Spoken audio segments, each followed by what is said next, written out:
जय बाबा की दोस्तों, मैं सत्यम दुबे जेबीके कोचिंग क्लास में एक बार फिर से आज आपका बहुत बहुत स्वागत कर रहा हूं। दोस्तों, कल की क्लास तक हमने देखा था मध्य प्रदेश में वनों का वर्गीकरण और उसी के बाद आज हम देखने वाले हैं मध्य प्रदेश में राष्ट्रीय उद्यान और अभ्यारण्यों की। ठीक है दोस्तों, तो हम चालू करते हैं आज की क्लास।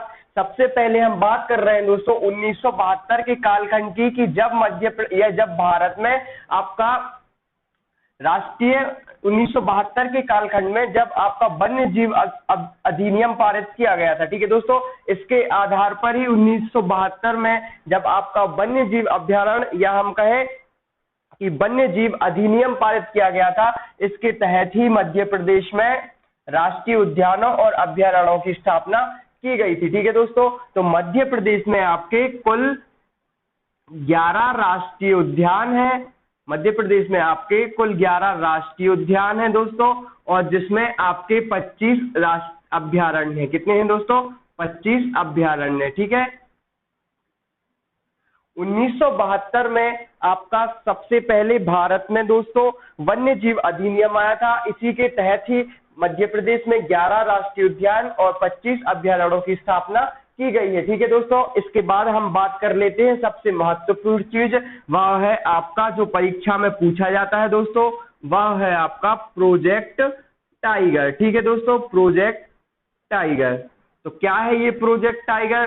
तो सबसे पहले आपको इस प्रोजेक्ट टाइगर में जो नाम देखना है वह है आपका गैनी मैनफोर्ड का, गैनी मैनफोर्ड।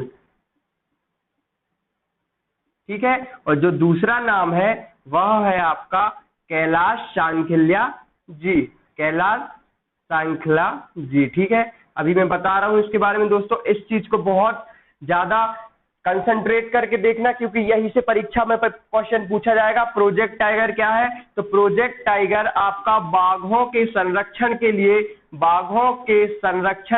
प्रारंभ की गई एक योजना थी दोस्तों, जो आपकी प्रोजेक्ट टाइगर बाघों के संरक्षण के लिए प्रारंभ की गई एक योजना है दोस्तों, जो आपकी 1 अप्रैल 1973 से प्रारंभ हुई थी दोस्तों। कब? 1 अप्रैल 1973 से प्रारंभ हुई थी आपकी क्या? प्रोजेक्ट टाइगर योजना। दोस्तों बहुत आराम से देखिएगा, क्योंकि यहां से क्वेश्चन पूछा जाता है और पूछा जाएगा। ये नाम देख लीजिएगा आप, पहला नाम है गैनी मैनफोर्ड और दूसरा नाम है आपका कैलाश सांखिल्या जी। गैनी मैनफोर्ड आपके विश्व में प्रोजेक्ट टाइगर के जन्मदाता है। कौन है? गैनी मैनफोर्ड आपके विश्व में प्रोजेक्ट टाइगर के जन्मदाता है, तथा कैलाश सांखिल्या जी भारत में आपके प्रोजेक्ट टाइगर के जन्मदाता या प्रोजेक्ट टाइगर को प्रारंभ करने वाले पहले व्यक्ति हैं। कौन? कैलाश सांखिल्या जी। और विश्व में कौन है आपके? गैनी मैनफोर्ड। प्रोजेक्ट टाइगर क्या है? बाघों के संरक्षण के लिए 1 अप्रैल 1973 को प्रारंभ की गई थी एक योजना। ठीक है, जिसमें बाघों का संरक्षण किया जाएगा। ठीक है, और यह योजना मध्य प्रदेश में कब लागू हुई? ठीक है, यह भारत की बात कर रहे हैं, जब 1973 में प्रारंभ हुई थी। मध्य प्रदेश में यह योजना 1974 में आपके कान्हा किसली नेशनल पार्क से प्रारंभ की गई थी दोस्तों। कान्हा किसली नेशनल पार्क, ठीक है, जो आपके मंडला और बालाघाट क्षेत्र में विस्तृत है। अभी इसके बारे में हम आराम से पढ़ेंगे। 1974 में प्रोजेक्ट टाइगर आपके कान्हा किसली में प्रारंभ की गई थी। ठीक है दोस्तों, अब कान्हा किसली में तो प्रारंभ है, इसके अतिरिक्त यहाँ 6 अन्य अभ्यारण्यों में, यहाँ हम यूं कहें कि कुल 6 अभ्यारण्यों में और एक आपके कुल 6 आपके नेशनल पार्क में दोस्तों, 6 आपके नेशनल पार्क में और एक आपके अभ्यारण्य में। ठीक है, तो ये नाम आपको पूछे जाते हैं परीक्षा में कि किस अभ्यारण्य में या किस नेशनल पार्क में आपकी प्रोजेक्ट टाइगर योजना प्रारंभ की गई थी। तो इसको मैं एक ट्रिक के द्वारा बता दूंगा दोस्तों कैसे। ये ट्रिक है आपकी KKVSSPP रहे। ठीक है दोस्तों, या एक आपका कोई दोस्त है जिसका नाम केके है, वह KKVSP रहे। आपके जो केके साहब थे वो आपके SP रहे हैं। ठीक है, तो केके में आ जाएगा आपका कान्हा किसली, बी में आ जाएगा आपका बांधवगढ़, एस में आ जाएगा आपका संजय गांधी जो आपका सीधी में है, इस एस में आ जाएगा आपका सतपुड़ा जो आपका होशंगाबाद में है, एक पी से आएगा आपका पैच। ठीक है दोस्तों, एक पी से आएगा आपका पैच। ठीक है, और ये आर है जो ये आएगा आपका रातापानी अभ्यारण्य। कौन सा दोस्तों? रातापानी अभ्यारण्य, जो आपका रायसेन में है। ठीक है, तो यह एकमात्र अभ्यारण्य है जो प्रोजेक्ट टाइगर में शामिल है दोस्तों। तो ये क्वेश्चन भी परीक्षा में पूछा जाता है दोस्तों कि एकमात्र अभ्यारण्य मध्य प्रदेश का जो प्रोजेक्ट टाइगर योजना में सम्मिलित है वह है आपका रातापानी अभ्यारण्य। ठीक है दोस्तों, तो 6 आपके नेशनल पार्क और 1 अभ्यारण्य आपका प्रोजेक्ट टाइगर में सम्मिलित है। दोस्तों एक बार मैं फिर से बता दे रहा हूं, प्रोजेक्ट टाइगर बाघों के संरक्षण के लिए 1 अप्रैल 1973 में प्रारंभ की गई एक योजना थी। मध्य प्रदेश में 1974 से लागू की गई। गैनी मैनफोर्ड विश्व में आपके प्रोजेक्ट टाइगर के जन्मदाता है और कैलाश सांकला जी आपके भारत में प्रोजेक्ट टाइगर के जन्मदाता है। ठीक है दोस्तों, बिल्कुल आराम से और बिल्कुल इजीली देख लीजिएगा, ये चीज बिल्कुल आपको समझ में आ जाएगी। कानाकिसली, बांधवगढ़, सतपुड़ा, ठीक है दोस्तों, कानाकिसली, बांधवगढ़, सतपुड़ा, सीधी या संजय गांधी, पैच और आपका रातापानी। ठीक है दोस्तों, समझ में आ गया ना, ये थी आपकी प्रोजेक्ट टाइगर। अब हम बात करने वाले हैं आपके मध्य प्रदेश के 11 नेशनल पार्क के बारे में, जिसमें जो सबसे पहला नाम आता है दोस्तों वह आता है आपका कान्हा किसली नेशनल पार्क। दोस्तों कौन सा? Kanha Kisli national park. ठीक है दोस्तों, कान्हा किसली नेशनल पार्क, इसकी जो मतलब यह जो आपका राष्ट्रीय उद्यान हुआ था वह आपका 1955 में इसे नेशनल पार्क बनाया गया था दोस्तों, और 1974 में अपन देख ही चुके हैं यह प्रोजेक्ट टाइगर में शामिल हुआ था आपका। ठीक है दोस्तों, कान्हा किसली नेशनल पार्क 1955 में नेशनल पार्क बना था, 1974 में यह प्रोजेक्ट टाइगर में सम्मिलित होने वाला मध्य प्रदेश का पहला अभ्यारण्य था। कान्हा किसली मध्य प्रदेश का पहला राष्ट्रीय उद्यान है, पहला। ठीक है, इसके पहले हम देख लेते हैं, अब नेशनल पार्क के पहले यह अभ्यारण्य था, तो यह पहला आपका अभ्यारण्य है मध्य प्रदेश का। ठीक है दोस्तों, ये चीज परीक्षा में पूछी जाती है इसलिए मैं यहाँ लिख दे रहा हूँ, आपको बिल्कुल आराम से समझ में आ जाएगा। कान्हा किसली मध्य प्रदेश का पहला अभ्यारण्य है, पहला नेशनल पार्क है, और इसके बाद पहला प्रोजेक्ट टाइगर में सम्मिलित होने वाला पहला नेशनल पार्क मध्य प्रदेश का कान्हा किसली है। ठीक है दोस्तों, 1955 में इसकी स्थापना हुई थी, 1974 में यह आपका प्रोजेक्ट टाइगर में सम्मिलित हुआ था। ठीक है दोस्तों, समझ में आ रहा है ना, बिल्कुल इजीली तरीके से आ जाएगा आपको समझ में। इसके बाद हम बात कर लेते हैं इसके क्षेत्र की, तो यह आपके मंडला और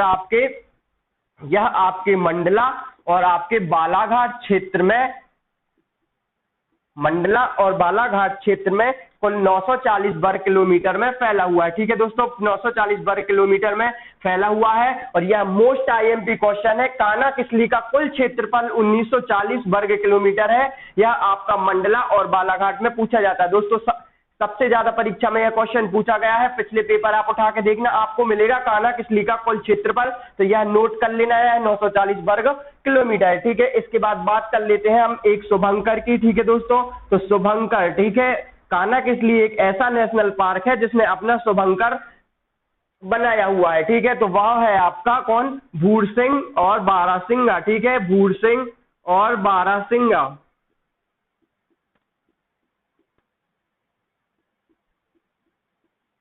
ठीक है दोस्तों, शुभंकर आपका भूरसिंह और बारासिंगा है, यह आपका 2017 में इसे किया था, और यह आपका बेडरी प्रजाति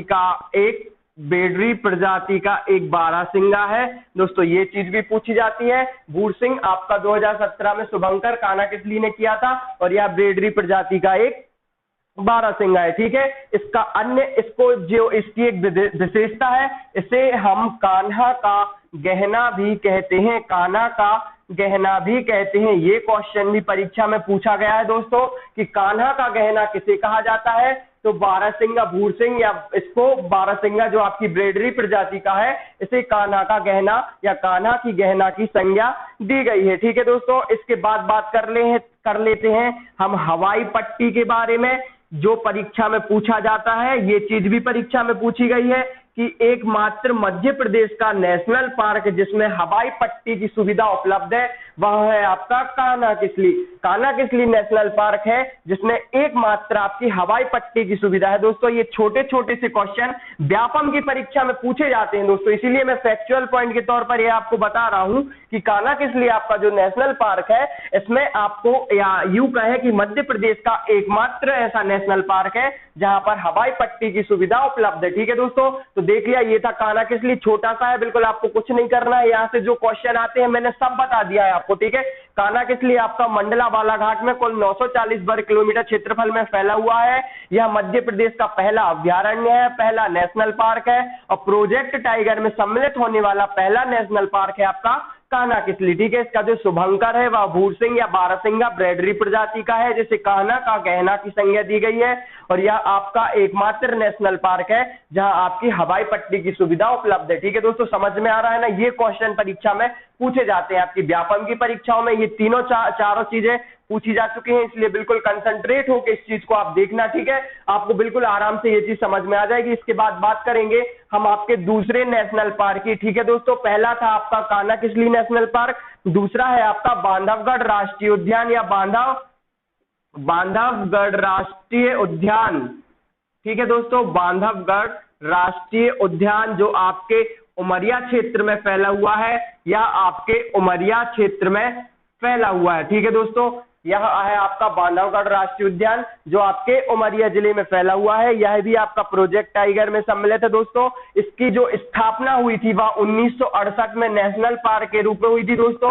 बांधवगढ़ राष्ट्रीय उद्यान की जो स्थापना हुई थी वह आपकी 1968 में हुई थी, और प्रोजेक्ट टाइगर में यह आपका 1993 और 1994 में सम्मिलित हुआ था, या यूं कहें कि प्रोजेक्ट टाइगर में दूसरा जो आपका नेशनल पार्क है मध्य प्रदेश से सम्मिलित हो रहा है, वह है आपका बांधवगढ़ राष्ट्रीय उद्यान जो 1993 1994 के कालखंड के समय सम्मिलित हो रहा था। इस आपका जो नेशनल पार्क की जो महत्वपूर्ण विशेषता है वह है यहाँ का बाघ घनत्व दोस्तों, ठीक है। यहाँ पर सर्वाधिक बाघ घनत्व पाया जाता है। जो परीक्षा में क्वेश्चन पूछा जाता है कि किस राष्ट्रीय उद्यान में बाघों का सर्वाधिक घनत्व है, तो वह है आपका बांधवगढ़ राष्ट्रीय उद्यान जो उमरिया में स्थित है, और यहाँ पर सर्वाधिक बाघ घनत्व है दोस्तों। समझ में आ गया ना, ये चीज परीक्षा में पूछी जाती है, इसीलिए मैं बिल्कुल फैक्चुअल बता रहा हूं दोस्तों, और बिल्कुल आराम से बता रहा हूं, और ज्यादा तेज भी नहीं है, ये आप नोट कर सकते हैं आराम से। बांधवगढ़ राष्ट्रीय उद्यान उमरिया में फैला हुआ है, ठीक है दोस्तों। 1968 में इसकी स्थापना हुई थी, 1993 और 94 के समथिंग आया प्रोजेक्ट टाइगर में सम्मिलित हुआ था, ठीक है। प्रोजेक्ट टाइगर में दूसरा जो राष्ट्रीय उद्यान सम्मिलित हो रहा है वह आपका बांधवगढ़ राष्ट्रीय उद्यान, और यहाँ पर सर्वाधिक बाघ घनत्व है। समझ में आ गया ना दोस्तों, ये चीज समझ में आ गई। इसके बाद हम जो तीसरा देखेंगे वह है आपका पन्ना राष्ट्रीय उद्यान दोस्तों। कैसा?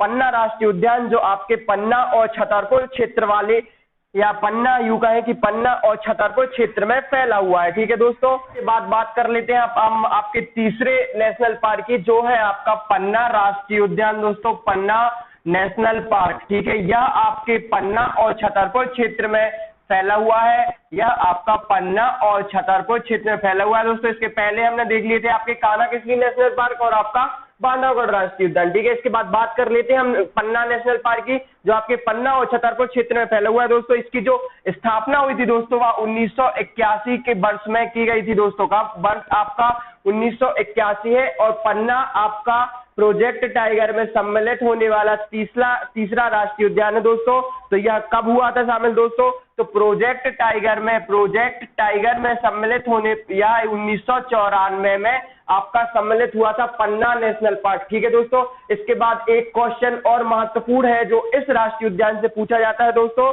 वह है आपका विश्व बैंक की सहायता से, या विश्व बैंक की सहायता प्राप्त किस, विश्व बैंक की जो सहायता प्राप्त हुई थी या विश्व बैंक ने जो मदद करी थी वह आपकी पन्ना राष्ट्रीय उद्यान की थी दोस्तों। तो ये क्वेश्चन भी पूछा जाता है कि विश्व बैंक के द्वारा मदद लेने वाला राष्ट्रीय उद्यान कौन सा है, तो वह आपका पन्ना नेशनल पार्क है दोस्तों, ठीक है। इसके बाद बात कर लेते हैं हम इस पन्ना नेशनल पार्क की, या आपका प्रदेश का जो तीसरा जैव आरक्षित क्षेत्र है दोस्तों, वह आपका कहां पर है? पन्ना राष्ट्रीय उद्यान में है। प्रदेश का तीसरा जैव आरक्षित क्षेत्र कौन सा? तीसरा आरक्षित। तो इसके पहले दो और सम्मिलित हो चुके थे दोस्तों। तो इस जैव आरक्षित क्षेत्र में ही मैं बता देता हूं यहाँ पर, जो आपका पहला है दोस्तों, जो आपका पहला है वह है आपका पचमढ़ी। कौन सा है? पचमढ़ी। यह आपका 1999 में सम्मिलित हुआ था दोस्तों। दूसरा है आपका अचन कमाल, ठीक है। अचन कमाल जो आपके अमरकंटक क्षेत्र में फैला हुआ है, यह आपका 2005 में सम्मिलित हुआ था। और तीसरा है आपका पन्ना नेशनल पार्क, ठीक है दोस्तों। पन्ना नेशनल पार्क जो आपका 2011 में सम्मिलित हुआ था। मध्य प्रदेश के 3 जैव आरक्षित क्षेत्र जो परीक्षा में पूछे जाते हैं और बहुत ही महत्वपूर्ण है। पहला है आपका पचमढ़ी, दूसरा है आपका अचनकमार और तीसरा है आपका पन्ना। इसको याद रखने की एक ट्रिक है दोस्तों, वह है आपकी एक जो संख्या है 55 दोस्तों, जो आप याद करते हैं 55, तो आपको कुछ नहीं करना है। इस पच में जो आपका क्या दिया है इसको तोड़ देना है बस, ठीक है। पच अच पन, पच अच पन, ठीक है। पहले पच का अर्थ है आपका पचमढ़ी, दूसरे अच का अर्थ है आपका अचनकमार और तीसरे पन का अर्थ है पन्ना, ठीक है दोस्तों। मध्य प्रदेश के 3 जैव आरक्षित क्षेत्र है, पहला आपका पचमढ़ी है, दूसरा आपका अचनकमार है और तीसरा आपका पन्ना है, ठीक है। 1999 में पचमढ़ी हुआ था, 2005 में अचनकमार हुआ है और 2011 में आपका पन्ना हुआ है, ठीक है दोस्तों। मैं बता दे रहा हूं क्योंकि ये बहुत ही मोस्ट आईएमपी चीज है और व्यापम में ये चीज पूछी जाती है, ठीक है दोस्तों। इसके बाद बात कर रहे हैं हम आपके नेशनल पार्क की, पन्ना नेशनल पार्क की, ठीक है दोस्तों। तो प्रोजेक्ट टाइगर में जो सम्मिलित हुआ है आपका तीसरा राष्ट्रीय उद्यान है, ठीक है। इसके बाद हम आगे देखेंगे इसमें जो जलप्रपात है दोस्तों वह है, या हम यूं कहें कि यहाँ पर आपका पांडव जलप्रपात भी स्थित है। यह क्वेश्चन भी परीक्षा में पूछा जाता है, ठीक है दोस्तों। एक चीज और इससे मिलती जुलती वह है आपकी पांडव गुफाएं दोस्तों। तो जो आपकी पांडव गुफाएं हैं वह आपकी पचमढ़ी में स्थित है। कहां दोस्तों? पचमढ़ी में। लेकिन आपका जो जलप्रपात है वह आपका पन्ना में स्थित है। बिल्कुल कंफ्यूज नहीं होना, मैंने इसलिए बता दिया है कि दोनों चीजों में आप कंफ्यूजन ना रखें। पांडव गुफाएं आपकी पचमढ़ी में है, लेकिन हमें यहाँ पर देखना है अभी जलप्रपात, वह है आपका पांडव जलप्रपात, तो वह कहाँ पे स्थित आपका पन्ना नेशनल पार्क में, ठीक है दोस्तों। समझ में आ गया ना पन्ना के बारे में, इतनी महत्वपूर्ण जानकारी है जो परीक्षा में पूछी जाती है दोस्तों। इसके बाद बता दे रहा हूं मैं, एक आपका रेप्टाइल पार्क, यहाँ पर रेप्टाइल पार्क,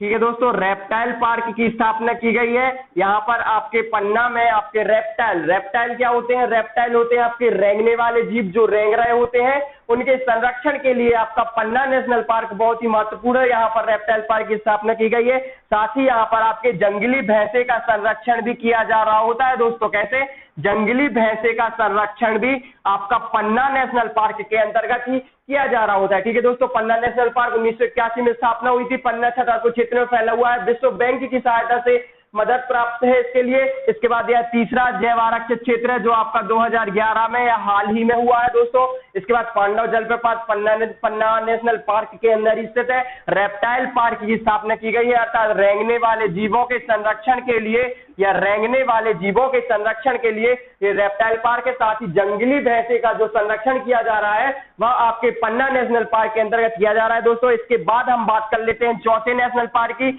जो है आपका पेंच राष्ट्रीय उद्यान। कैसा दोस्तों?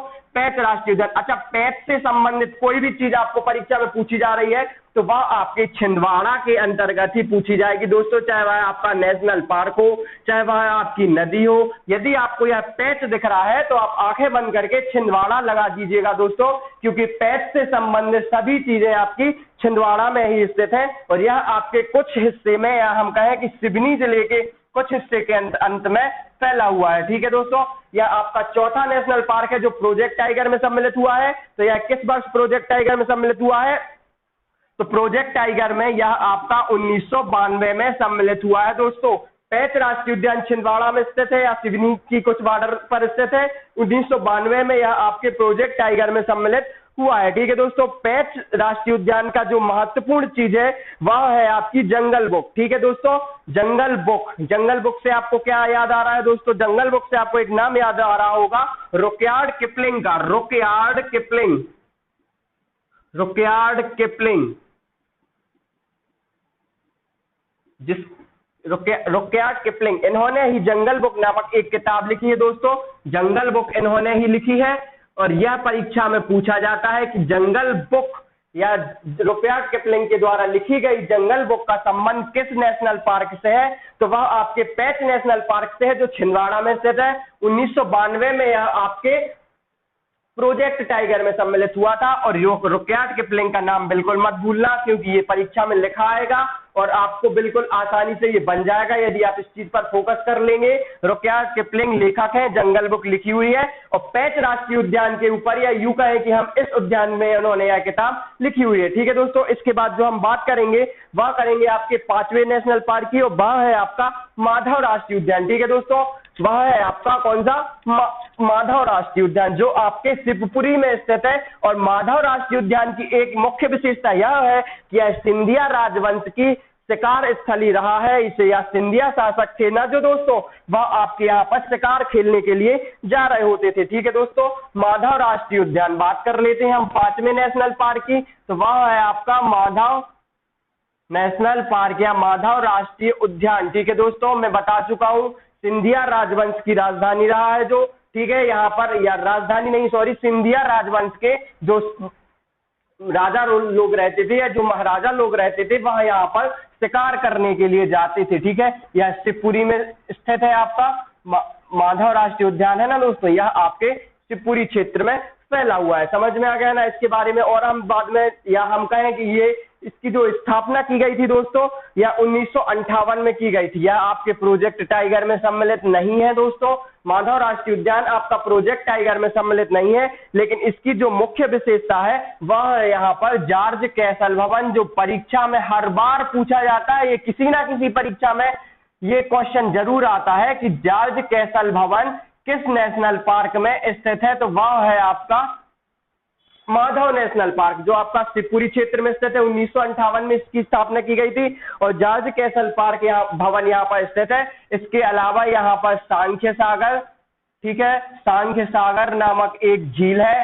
ठीक है दोस्तों, जो आपके मनिहार नदी पर स्थित है। ठीक है, मनिहार नदी पर सांख्य सागर नामक एक झील है। यह क्वेश्चन भी परीक्षा में पूछा जाता है कि सांख्य सागर झील या किस नेशनल पार्क में स्थित है, तो वह है आपके माधवगढ़ या माधव राष्ट्रीय उद्यान में। ठीक है, इसके बाद एक अन्य चीज जो है तात्या टोपे महोदय, तात्या टोपे की जो समाधि है वह भी आपके माधव राष्ट्रीय उद्यान के अंतर्गत ही आ रही होती है। एक बार फिर से रिवीज कर लेते हैं। माधव राष्ट्रीय उद्यान को शिवपुरी में स्थित है, 1958 में इसकी स्थापना की गई। जॉर्ज कैसल भवन यहाँ पर स्थित है। मनिहार नदी पर सांख्य सागर झील यहाँ पर बनी हुई है, साथ ही तात्या टोपे का समाधि स्थल यहाँ पर है, तथा माधव या सांख्य सागर के साथ एक नाम और आता है, वह है आपका जाधव सागर। ठीक है दोस्तों, जाधव माधव, ऐसे नाम याद रखना। इसको याद करने की जो ट्रिक है वह है आपकी जाधव माधव। जाधव सागर नाम लिखा दिख रहा है तो वह आपका माधव या माधव राष्ट्रीय उद्यान में स्थित है। ठीक है दोस्तों, इसके बाद हम देखेंगे आपके 6वें नेशनल पार्क के बारे में। ठीक है दोस्तों, इसके बाद देखेंगे हम 6वां नेशनल पार्क, जो है आपका संजय गांधी राष्ट्रीय उद्यान। संजय गांधी राष्ट्रीय उद्यान जो आपकी सीधी और सिंगरौली क्षेत्र में विस्तृत है दोस्तों। कहां पे है? यहाँ आपका सीधी और सिंगरौली क्षेत्र में विस्तृत है। यह आपका नेशनल पार्क है जो प्रोजेक्ट टाइगर में सम्मिलित हुआ है। और यह कब सम्मिलित हुआ है तो हम देख लेंगे 2008 के समय। यह आपका 2008 में यह आपका प्रोजेक्ट टाइगर में सम्मिलित होने वाला मध्य प्रदेश का 5वां नेशनल पार्क है दोस्तों। कौन सा? संजय गांधी नेशनल पार्क 2008 में सम्मिलित हुआ था। ठीक है, इसके बाद ये इसका कुछ हिस्सा छत्तीसगढ़, विभाजन के बाद इसका कुछ हिस्सा छत्तीसगढ़ राज्य में चला गया। छत्तीसगढ़ में इसका नाम गुरु घासीदास है, लेकिन वो हमें महत्वपूर्ण नहीं है। केवल हमें ये देखना है कि संजय गांधी जो नेशनल पार्क है वह सीधी में है। 2008 में आपका प्रोजेक्ट टाइगर में सम्मिलित हुआ था दोस्तों। ठीक है, संजय गांधी जो आपका नेशनल पार्क है यह अविभाजित मध्य प्रदेश का, मैंने पहले बता दिया ना कि विभाजन के पूर्व यह मध्य प्रदेश का सबसे बड़ा नेशनल पार्क था। और इसकी एक विशेषता और है, जो सफेद सिंह था ना दोस्तों, सफेद शेर था या सफेद बाघ या हम कहें सफेद शेर था। ठीक है दोस्तों, इसकी एक जो अन्य विशेषता है, सफेद शेर नहीं था दोस्तों, वह बाघ था, सफेद बाघ था, जिसका नाम था मोहन। क्या नाम था दोस्तों? मोहन। इसको रीवा रियासत के जो महाराजा थे मार्कंडे जी, उन्होंने पकड़ा था, तो वह उन्होंने इसी नेशनल पार्क से पकड़ा था दोस्तों। बिल्कुल कंफ्यूज नहीं होना है, संजय गांधी से आपका मोहन पकड़ा गया था, इस चीज को बस याद रखना। संजय और मोहन जहां पर नाम लिखे आ रहे हैं किसी व्यक्ति के नाम है दोनों, तो मोहन बाघ है और संजय है कौन? व्यक्ति। ठीक है, इनके नाम पर ही यह नेशनल पार्क का नाम रखा गया था। समझ में आ गया ना दोस्तों। जो सफेद बाघ था, रीवा रियासत के महाराजा ने जो पहली बार सफेद बाघ पकड़ा था वह आपका संजय गांधी नेशनल पार्क के अंतर्गत ही पकड़ा था। ठीक है दोस्तों, इसके बाद बात कर लेते हैं हम आपके 7वें की नेशनल पार्क की, तो वह है आपका सतपुड़ा नेशनल पार्क। दोस्तों मोस्ट आईएमपी नेशनल पार्क है, क्योंकि यहां से क्वेश्चन पूछा जाता है सतपुड़ा नेशनल पार्क से। यह आपके होशंगाबाद में स्थित है दोस्तों, होशंगाबाद जिले में स्थित है। ठीक है, यह भी आपका प्रोजेक्ट टाइगर में सम्मिलित है दोस्तों। सतपुड़ा नेशनल पार्क भी आपका प्रोजेक्ट टाइगर में सम्मिलित है। और यह प्रोजेक्ट टाइगर में कब सम्मिलित हुआ, तो यह 1991 में आपका प्रोजेक्ट टाइगर में सम्मिलित हुआ था। सतपुड़ा नेशनल पार्क होशंगाबाद में स्थित है। 1991 में यह आपका प्रोजेक्ट टाइगर में सम्मिलित हुआ था। ठीक है दोस्तों, इसके बाद यहाँ का एक पर्यटन क्षेत्र है, वह है आपका मड़ई पर्यटन क्षेत्र। ठीक है दोस्तों, यह क्वेश्चन भी परीक्षा में पूछा जाता है कि मड़ई पर्यटन क्षेत्र किस नेशनल पार्क के अंतर्गत आता है, तो वह आता है आपके सतपुड़ा नेशनल पार्क के बाद। इसके बाद हम बात कर लेते हैं धूपगढ़ की, जो मध्य प्रदेश की सबसे ऊंची चोटी है वह है आपकी धूपगढ़। 1350 मीटर ऊंची है दोस्तों। जब हमने पहाड़ पे या हम मध्य प्रदेश का जो प्राकृतिक विभाजन पढ़ा था उसमें हमने देखा था धूपगढ़ के बारे में, तो यह धूपगढ़ आपका सतपुड़ा नेशनल पार्क के अंतर्गत ही है। यहाँ पर आपकी 1350 मीटर जिसकी ऊंचाई है, और यह आपके नेशनल पार्क है या सतपुड़ा नेशनल पार्क में ही स्थित है। ठीक है दोस्तों, मड़ई पर्यटन क्षेत्र आपका सतपुड़ा नेशनल पार्क में है। इसके अलावा यहाँ पर जो मेन इसकी विशेषता है वह है यहाँ पर वाहन सुविधा की। ठीक है दोस्तों, यदि आप इस नेशनल पार्क में घूमने जा रहे हैं तो आपके लिए जीप की व्यवस्था या बस की व्यवस्था है ना दोस्तों, या यूं कहें हम नाव की व्यवस्था या किसी भी प्रकार का जो वाहन है उसके द्वारा आप इस नेशनल पार्क के अंदर घूम सकते हैं दोस्तों। मध्य प्रदेश के 11 नेशनल पार्क में यह सुविधा किसी भी नेशनल पार्क में नहीं है, इसीलिए यह क्वेश्चन परीक्षा में पूछा जाता है कि मध्य प्रदेश का एकमात्र नेशनल पार्क जहां पर वाहनों की सुविधा उपलब्ध है वह है आपका सतपुड़ा नेशनल पार्क। समझ में आ गया ना दोस्तों। तो सतपुड़ा नेशनल पार्क से क्या क्या निकला, 1991 में प्रोजेक्ट टाइगर में सम्मिलित हुआ है, होशंगाबाद में स्थित है, मड़ई पर्यटन क्षेत्र है,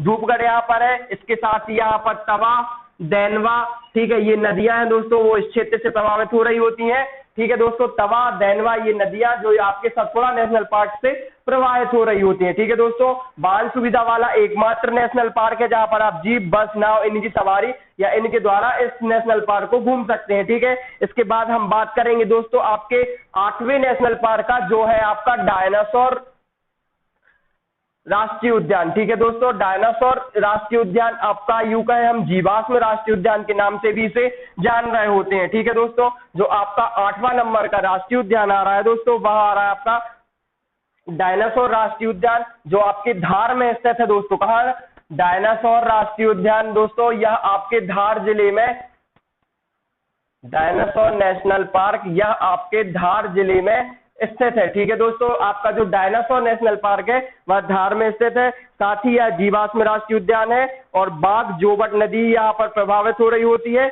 और यह आपका दूसरा जीवाश्म राष्ट्रीय या जीवाश्म उद्यान है, हम कहें दूसरा जीवाश्म उद्यान है दोस्तों। यहाँ पर कोई महत्वपूर्ण जानकारी सिर्फ हमें ये है कि यह जीवाश्म उद्यान है, जो डायनासोर है या धार में स्थित है, बाघ और जोवट नदी यहाँ से प्रभावित हो रही होती हैं दोस्तों। ठीक है दोस्तों, समझ में आ गया ना। इसके बाद बात करेंगे हम अगले नेशनल पार्क की, 9वें की, तो वह है आपका 9वां है, जो कि वह है आपका वन विहार राष्ट्रीय उद्यान। कौन सा दोस्तों, वन विहार राष्ट्रीय उद्यान या वन विहार नेशनल पार्क, जो आपके भोपाल में स्थित है दोस्तों। कहां पर स्थित है, भोपाल में स्थित है, मध्य प्रदेश की राजधानी है जो भोपाल, वहां पर आपका वन विहार नेशनल पार्क है दोस्तों। और 26 जनवरी 1983 को, ठीक है दोस्तों, 26 जनवरी 1983 को ही इसे नेशनल पार्क के रूप में घोषित किया गया। वन विहार राष्ट्रीय उद्यान आपका भोपाल में स्थित है। 26 जनवरी 1983 को ही इसे राष्ट्रीय उद्यान के रूप में घोषित किया गया था। ठीक है दोस्तों, इसके बाद बात कर लेते हैं हम आपके कूनो राष्ट्रीय उद्यान की, है ना दोस्तों। कूनो राष्ट्रीय उद्यान जो आपके शिवपुरी में या श्योपुर में स्थित है दोस्तों। कहां पर स्थित है, यहाँ आपका कूनो राष्ट्रीय उद्यान है ना दोस्तों, यह आपका श्योपुर में स्थित है दोस्तों, श्योपुर जिले में। ठीक है, ये क्वेश्चन भी परीक्षा में पूछा जाता है, क्योंकि शिवपुरी और श्योपुर में बहुत सारे लोग कंफ्यूज हो जाते हैं, इसीलिए कूनो राष्ट्रीय उद्यान आपका श्योपुर में स्थित है दोस्तों। ये चीज परीक्षा में पूछी जाएगी और 2018 में ही इसे या यूं कहें कि हाल ही में जो आपका राष्ट्रीय उद्यान घोषित हुआ है वह आपका कूनो राष्ट्रीय उद्यान है। इसके बाद बात करेंगे हम आपके आखिरी राष्ट्रीय उद्यान की, जिसका नाम है दोस्तों राष्ट्रीय जीवाश्म उद्यान। ठीक है दोस्तों, राष्ट्रीय जीवाश्म उद्यान यह आपका पहला राष्ट्रीय उद्यान है, राष्ट्रीय जीवाश्म उद्यान है। यूं कहें हम आपका यह पहला राष्ट्रीय जीवाश्म उद्यान, यह आपका पहला राष्ट्रीय उद्यान है जीवाश्म, जहां पर जीवाश्मों को संरक्षित रखा जा रहा है। दूसरा आपका डायनासोर नेशनल पार्क था जो धार में था, पहला आपका राष्ट्रीय जीवाश्म उद्यान है जो आपका डिंडौरी में स्थित है। दोस्तों कहाँ स्थित है? डिंडौरी के अंतर्गत या डिंडौरी जिले के अंतर्गत यह आ रहा होता है। समझ में आ गया ना दोस्तों? ये थे आपके 11 राष्ट्रीय उद्यान। और इसकी जो मुख्य विशेषता है ना दोस्तों राष्ट्रीय जीवाश्म उद्यान की, यह है आपका कान्हा राष्ट्रीय उद्यान और बांधवगढ़ राष्ट्रीय उद्यान। कान्हा राष्ट्रीय उद्यान या कान्हा नेशनल पार्क और बांधवगढ़ नेशनल पार्क के मध्य क्षेत्र में स्थित है दोस्तों आपका क्या? बांधवगढ़ नेशनल पार्क, इन दोनों के मध्य क्षेत्र में स्थित है आपका राष्ट्रीय जीवाश्म उद्यान। ठीक है दोस्तों, समझ में आ गया ना? और इसकी जो मुख्य विशेषता है वह है इसके वर्ग क्षेत्रफल की। तो यह मात्र आपका 0.27 वर्ग किलोमीटर में फैला हुआ है दोस्तों। सबसे अधिक क्षेत्रफल 940 वर्ग किलोमीटर कान्हा-किसली का, सबसे कम 0.27 वर्ग किलोमीटर आपका राष्ट्रीय जीवाश्म उद्यान का है दोस्तों। ठीक है, इसके बाद एक चीज और हम देख लेते हैं, वह है आपकी जंगल या यूं कहें हम वह है आपकी जंगल गलियारा योजना। क्या है दोस्तों? जंगल गलियारा योजना। जंगल गलियारा योजना मध्य प्रदेश के 5 बड़े नेशनल पार्कों को जोड़ने के लिए यह एक योजना बनाई गई है दोस्तों, जिसे आप जंगल गलियारा परियोजना के नाम से भी जान रहे होते हैं। इसमें आपके जो राष्ट्रीय उद्यान है वह है आपका, पहला है आपका पैंच राष्ट्रीय उद्यान, दूसरा है आपका बांधवगढ़ राष्ट्रीय उद्यान। दोस्तों जंगल गलियारा परियोजना के अंतर्गत आपके जो राष्ट्रीय उद्यान को जोड़ रहे हैं वह आपका पैंच है, बांधवगढ़ है, इसके साथ ही कान्हा-किसली, सतपुड़ा और पन्ना। ठीक है दोस्तों, कान्हा-किसली है आपका, सतपुड़ा है और पन्ना है। ठीक है दोस्तों, ये थी आपकी जंगल गलियारा परियोजना। 5 राष्ट्रीय उद्यान है मध्य प्रदेश के बड़े बड़े। ठीक है दोस्तों, ये है पहला, दूसरा, तीसरा, चौथा, 5वां। इन 5 को जोड़कर एक योजना या एक गलियारा बनाया जा रहा है, जिसके अंतर्गत मध्य प्रदेश के सभी वन उद्यान या यूं कहें सब नेशनल पार्क एक गलियारा या एक योजना के अंतर्गत जुड़ जाएंगे। तो यह है आपकी जंगल गलियारा परियोजना। ठीक है दोस्तों, इसके बाद बात करेंगे हम अभ्यारण्य की। ठीक है, अभ्यारण्य आपको स्क्रीन पर